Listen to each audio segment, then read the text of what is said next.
Welcome to Seele Food. Seele is the German word for soul, so soul food, but Seele food. This podcast is in conjunction with Seele Magazine, an online magazine bridging faith, cultures, and culture. I'm Allie Portee, an American Southern girl who travels and loves talking to people. I'm bringing you conversations from global movers and shakers from somewhere in the world.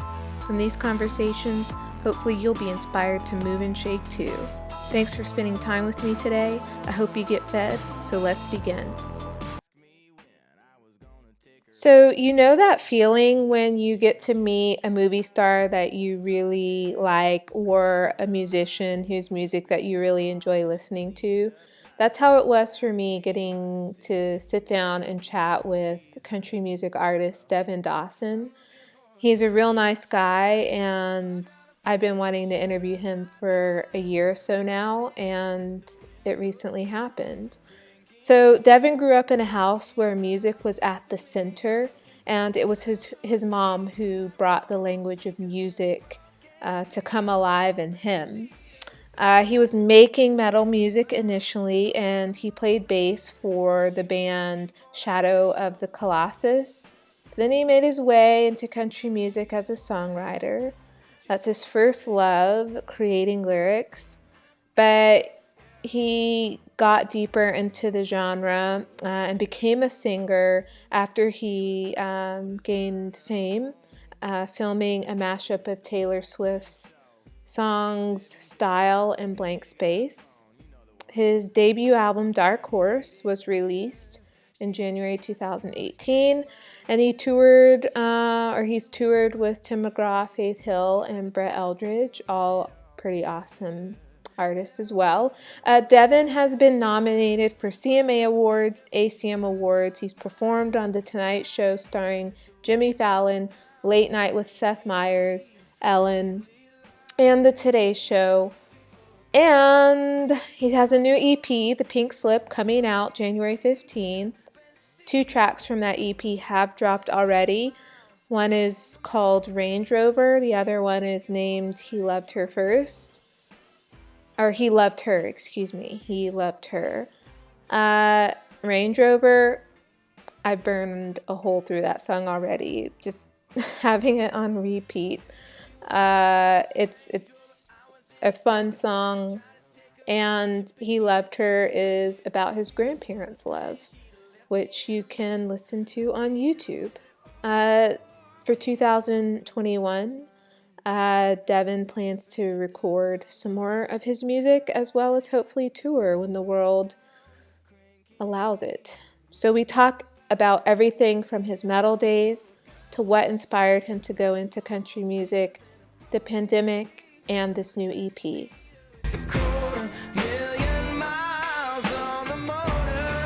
She was looking for that Range Rover.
thank you for being able to answer a few questions today.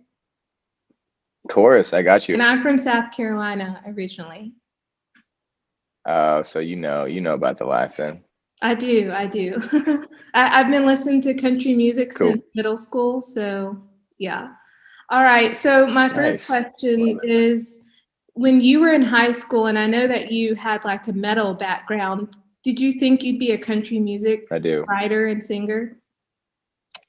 Absolutely not. Never in a million years. I think at that time I was so obsessed with like heavier music, and I was just an angsty teenager just trying to get my rocks out, you know. And I think I just fell in love with music because it challenged me, and I really enjoyed pushing my boundaries and then redefining them and then pushing them even further and then redefining them. And how fast could I play? How technical could I play? How perfect could I play? And I think that's what I loved about heavy metal, death metal. But I grew up listening to a lot of country music with my mom, and but a lot of R&B and a lot of rock, a lot of soul. I just was very well rounded musically because of my mom and how much she loved music. But I think country music was probably the most played genre in my household, and so I think that kind of subconsciously taught me how to write a song, or at least how to write a country song. And so when I kind of got creatively tired of the metal band I was in, I started writing songs on my own, just kind of for own self therapy. And they just came out like country songs because that's kind of the background I had, you know? I mean, I don't know. It was super unexpected for me to, it's not like I like was like, I'm going to be a country artist one day, you know, but I think, you know, you're shaped by the things you're shaped by, and that's not really something you have a choice in. And so it was almost this sort of renaissance for me to kind of go back to where I came from. I think everyone knows that country music is like even still relevant today because of the stories that it tells. And I think Hmm. that's why people who aren't Americans identify with, especially like the love songs, maybe not the culture around country music, but Right. where do you think your ability to write, and that's, would you say your first love is songwriting, like to be able to tell the stories of your songs, where does that come from? Yeah. You know, so much of my artistry is my songwriting, you know, and I always say I'm 51% songwriter, 49% artist. Um, you know, just because um you know, the artist thing is like it's never guaranteed, and not that the songwriting is guaranteed, but like I can always and I will always write songs, you know what I mean?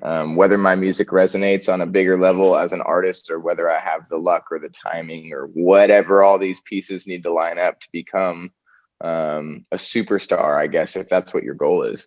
That's always kind of undetermined, but I can always write a song, and so for me that's something I know I can control and something I know I'm good at. And I think the storytelling for me comes from being obsessed with when and how you let people in on what you're trying to say to them. And I think that's something country music is so good at.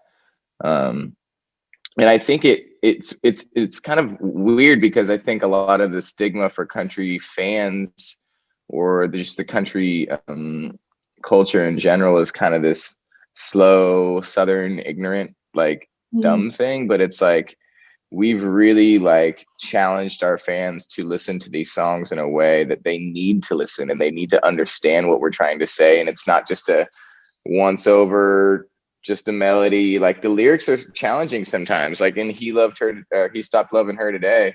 Mhm. um you know, it's like you get to the end of the song and you realize it's like, well, he stopped loving her because he died, and Mhm. that's the only way he would ever stop loving her. But like it's like it doesn't tell you that, but it's like, wow, you know, it kind of challenges you to stumble upon what we're trying to say.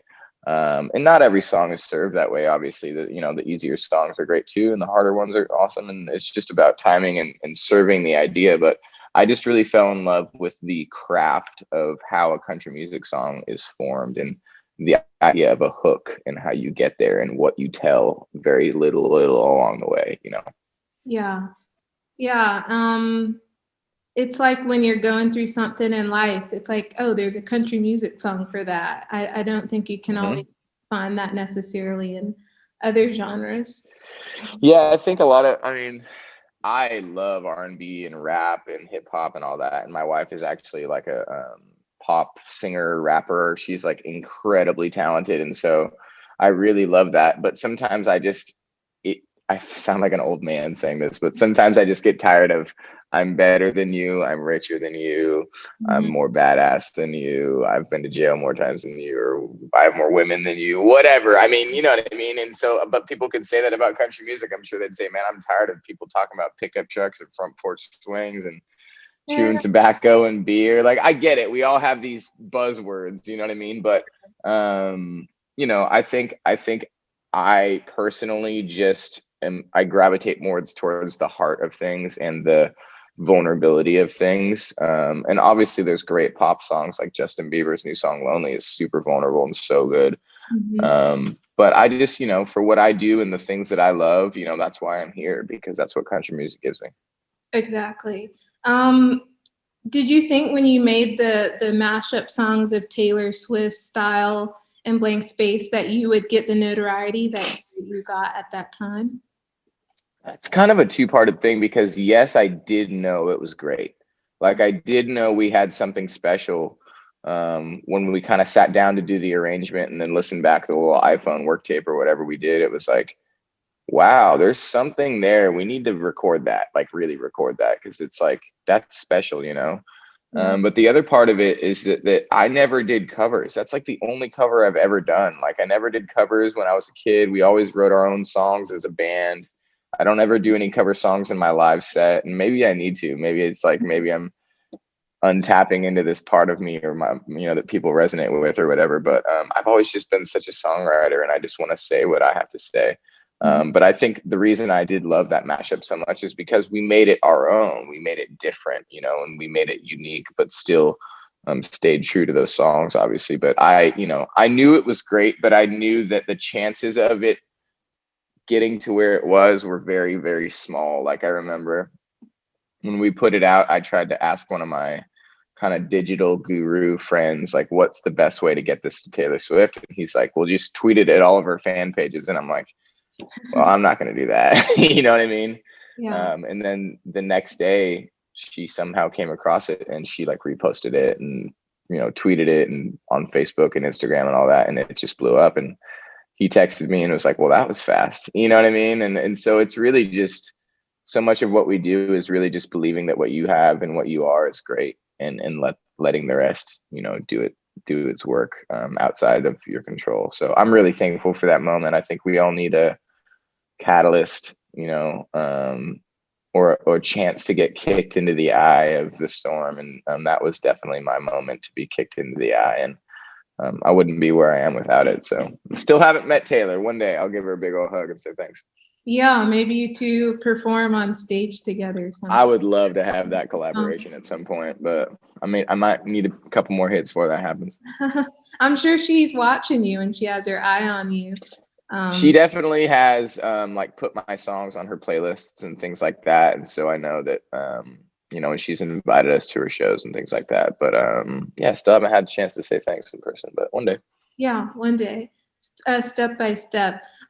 So this has been a challenging year for the whole world. How have you Yeah. used 2020? Has it made your songwriting stronger, better? Have you had more time?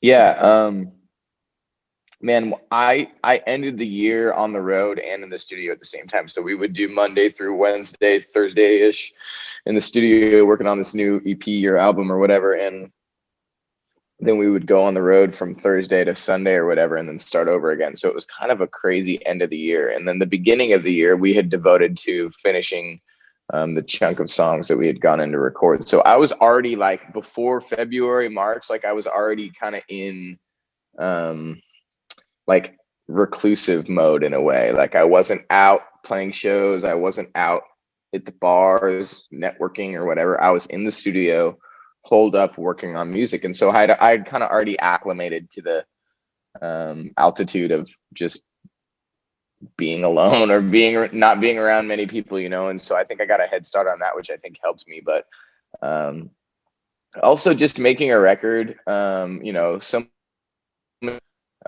personalities that, you know, a lot of times are really hard to mesh together with, you know, players and producers and A&R and managers and all these people. And I think just the heightened emotions of quarantine, you know, really made that hard to, um, you know, just figure out how to navigate those relationships and, you know, get what I think is right and what you think is right and really hear everyone's opinion, but still like, does that, I'm getting a little vague on that, but like all I'm saying is that just, you know, I think the anxiety and the emotions of anything that you were doing during March and April were probably pretty heightened, you know, just because of the unknown of a deadly global virus, you know. And so also not like, what am I going to do once this music's done? Are we touring? Am I putting this out? You know, a lot of the unknown, I think, is what caused people to be a little unsure and maybe uneasy and anxious. But for me, the light in it is that you're right. I did have more time to write. I had more time to spend with my wife. I had more time to spend with my dogs and at home. And I got more time to write by myself, you know, and that's not something I really do a lot. And so um, there's a couple songs that I've written that I think maybe are the best songs I've ever written just because I had 2 weeks to spend and let them come to me rather than force something in 3 hours with a couple of my best friends or whatever, you know. Yeah. Whether those songs see the light of day, I don't know. Maybe it's too good, you know, maybe it's too deep or too big or whatever, but it was definitely therapy getting to have that opportunity to do it. And I've also spent a lot of time, you know, learning more about how to record myself and be more self-sufficient in my business. And so a lot of great things have come out of quarantine, but obviously I, you know, I had some pretty difficult things I had to deal with mentally, just like everyone else did, you know? Yeah, it's been a challenging year for everyone. You've got a new album coming out in January. Yeah. Can you talk a little bit about that? And I've been listening to Range Rover on repeat. Hell yeah. Thank you. I don't have It's any crazy, huh? more lemon in that or juice in that lemon because I just, yeah, it's a song that really grabs you. Yeah. I mean, it's definitely different for me just because I tend to gravitate towards the more emotional, heartfelt, like vulnerable side of things as an artist. And so that one's a little bit more cheeky, a little Hmm. bit more just lighthearted, I guess, but Yeah, it's it's still a not breakup what you're song. It's usually. weird. It's kind of a weird version of a breakup song because it's almost like a self-realizing breakup, you know. You're like, wow, this girl is not right for me, you know. Yeah. But yeah, so the Pink Slip EP comes out January 15th. It's 6 songs. And it's very, you know, I think it's the next step, or it's very different than what this. I'm not the same guy I was when I wrote and recorded Dark Horse, you know, and it's been 3 years or whatever since that, and I've experienced love and success, and I've gotten married, and I've seen the world, and a lot of different things have happened in my life, and that's this album or this EP is indicative of that. You know, I think it's a little bit more hopeful than the air of what Dark Horse was, and I hope it inspires people to break through whatever wall they need to get through, whether it's in your dreams or in love or in mental health or whatever it is. It's like, if I can do it, man, like, trust me, y'all can do it. You know what I mean? And so it's a little bit different of a page for me to turn, just as far as, you know, the colors, you know, figuratively and literally. But I'm really excited and I really am just eager to show that side of me. You know, whether it sticks around or not, I might go back to heartbreak soon, hopefully, but we'll see what happens. Not in life. It doesn't matter how happy I am. I just love singing and writing about sad things, and so I think, I think the pendulum swings back and forth. You know what I mean? So Yeah, well, we do need those heartbreak songs. Like when you're going through a heartbreak, it's part of life. the lyrics really come alive because when life is Yeah. okay or when you're not heartbroken, you don't really hear the lyrics, I feel. No, But it's when you are different. heartbroken, you're like, oh man, that's so true. I feel that. So, Yeah, yeah. Well, I will. Those are the easy ones for me to write. Let's just put it that way. okay. And Range Rover, how did that come? Like, was that just something fun you were thinking about? Man, it was just one of these things that I wrote it with a guy named Ben Rector, who's an incredible artist as well, and a guy named Mark Trussell, who I write with a lot. And Mark's wife was thinking about getting a new car, and Mark was like, I think she wants a Range Rover. And Ben and I were both like, but Grace is so sweet and gentle. She doesn't seem like the gold digger type that just drives the Range Rover, the trophy wife or whatever, you know. And so we kind of just were joking about the stigma of what kind of girl drives the Range Rover, and we're like, I feel like there's a song there, you know. It's like the country version of Kanye's Gold Digger, you know what I mean? Yeah, And it's really weird to be like putting down the girl in a country song, especially. yeah, But I think it's in the scope of like, realizing that that type of girl isn't right for you, and that the type of girl you're looking for is more the kind that likes country songs. You know what I mean? yeah, yeah. Okay, so two last questions. I've Okay. heard like I've been to London a lot. I used to live there, and a lot of country artists go there to perform. And they always say that the London artists, or sorry, audience, they seem to appreciate the music differently than their US audience. Would you agree with that? That your US audience? Yeah, I mean, they're a little bit more attentive and a little bit more, not necessarily respectful, but I think they're just eager and they're thirsty for that kind of connection. It's just like anything else. It's like grass is always greener. If you can always see an artist any day of the week, anytime you see them, it might not be as special. But if they only come once a year, you're really gonna soak that in. And I think that's why I personally and so many of my friends love UK audiences so much. We have to change our show, you know what I mean? We have to put different songs in and to do them different ways, because it's not just singing in a bar. It's like you got to actually be good because they're listening. Yeah, and they know your lyrics. I mean, not Hmm. that the American audience doesn't, but yeah, they're No, embracing. you're right. So last question, what does your 2021 look like, and will you be performing in Europe? Do you hope to go abroad? Yeah, I mean, I'm dying. I've been to Europe 2 or 3 times a year for the last 3 years. And so that's something that's always been really important to me as an artist. And I love the fans over there. And so the answer is yes, as soon as they let me. They tell me I can go tomorrow, I'll come tomorrow. So top of 2021, January 15th, the Pink Slip EP comes out, 6 new songs. I'm actually going to be in the studio in the next couple weeks, hopefully recording what's coming after that. So there's always going to be more music coming out. And I really, really hope more than anything that we can get a show or a tour booked for next year. That's the ultimate goal, because if not, I don't know how we're going to survive. It's going to be different. And, I've had the same live band for almost 8 years now. I met them all in college. The first day I moved to Nashville, they play on all my records. And it's been a hard year for them because they're not making money. And so might be a little TMI, but I've essentially just been paying them out of my own pocket. And I can't do that forever. You know what I mean? Yeah. So hopefully we get a chance to take care of our families in a safe way when everything is okay, obviously. But I'm looking forward to that. So. Yeah, that's awesome. I was just in Egypt a couple of weeks ago, and they are putting on events and concerts like there is no pandemic. And I'm looking around like, oh, was the Well, you guys have also handled it a lot better than the States have. You know what I mean? And so that's also something we need to take into account. But regardless, it's not going anywhere. We need to be safe and smart so that, it makes it better in the long run, bottom line. Yeah, I agree. Well, I hope to see you performing in the UK sometime next year, and hopefully there will be a time where you're performing in the Middle East. Because Amen to that, man. I'm sure you've got some fans that you would think, wow, they're fans. But there's Yeah. a lot of Middle Eastern people who love country music. So, Well, I love it. It's good to hear. It's inspiring. I appreciate you taking the time to talk to me, and stay safe over there. All right.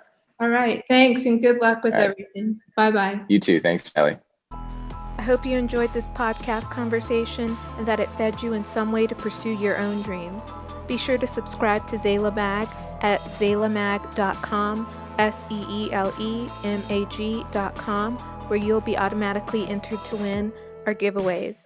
And follow us on Instagram at Zayla Magazine, SEELE Magazine. Till next time.